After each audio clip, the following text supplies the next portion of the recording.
युवा के साथ कोई अन्याय नहीं होना चाहिए। और यही कारण रहा है कि सभी विघ्न बाधाओं को दूर करते हुए हम लोग लगभग 4.5 लाख युवाओं को सरकारी नौकरी देने में और इतने ही युवाओं को संविदा के आधार पर शासकीय व्यवस्था के अंदर विभिन्न सेवाओं में लेने में हमें सफलता प्राप्त हुई। हम लोगों ने इस दौरान कानून का राज के रूप में प्रदेश की बेहतर कानून व्यवस्था के लिए जो प्रयास किए,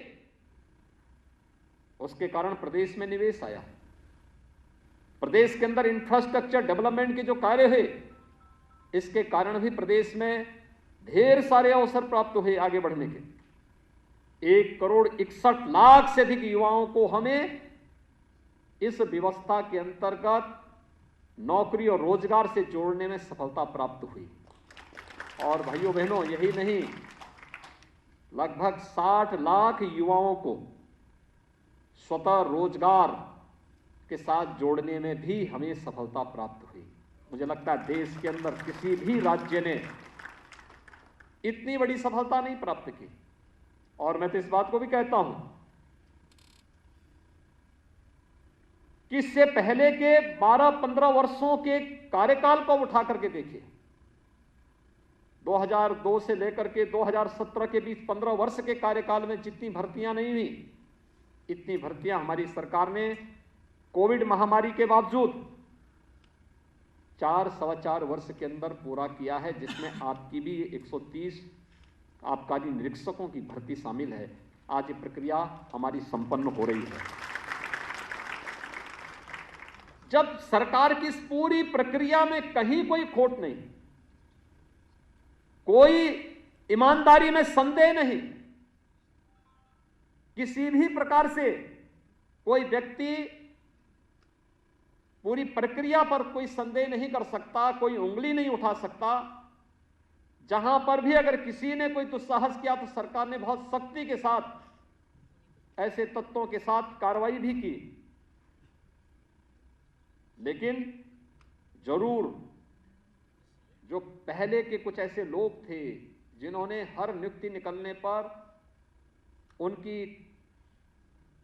अपनी प्रक्रिया प्रारंभ हो जाती थी, उनको परेशानी जरूर हुई। उनके वसूली के अड्डे बंद हो गए,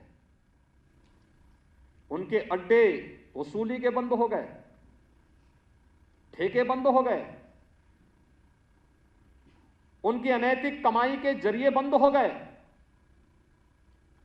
इनमें से बहुत सारे लोगों को तो सरकार निकाल करके ला करके या तो जेलों के अंदर डाली, उनकी संपत्तियों को जब्त की। ऐसे अनैतिक कृत्यों में लिप्त लोगों के लगभग 1500 करोड़ रुपए की अधिक से अधिक की संपत्ति अब तक हम लोग जब्त भी करवा चुके हैं।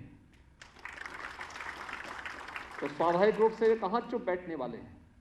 और इसीलिए आज के इस अवसर पर मैं आप सबसे पहले तो अपील करूंगा, जब सरकार पूरी ईमानदारी के साथ पूरी पारदर्शी और सुचितापूर्ण तरीके से भर्ती की प्रक्रिया को पूरा कर रही है, तो आपसे भी अपेक्षा रखती है कि आप भी इसी ईमानदारी और इसी पारदर्शी तरीके से अपने शासकीय व्यवस्था का हिस्सा बनने के बाद अपने उत्तरदायित्वों का निर्वहन करेंगे। यह अपेक्षा सरकार सबसे पहले आपसे रखती है। याद रखना, सरकार की व्यवस्था अनुशासन से चलती है, परिश्रम से चलती है। हम जितने भी लोग हैं, जितने भी सरकारी सेवक हैं, हमारा कार्य जनता की सेवा करना है। हम जनता के मालिक नहीं हैं, जनता हमारी मालिक है। जनता जब टैक्स देती है, एक एक नागरिक जब टैक्स देता है, वह राजस्व के रूप में एकत्र होता है और वही फिर हमें वेतन और भत्तों के रूप में न केवल सर्विस काल में बल्कि सर्विस काल के बाद भी वही राशि हमारे लिए उपयोगी हो पाती है।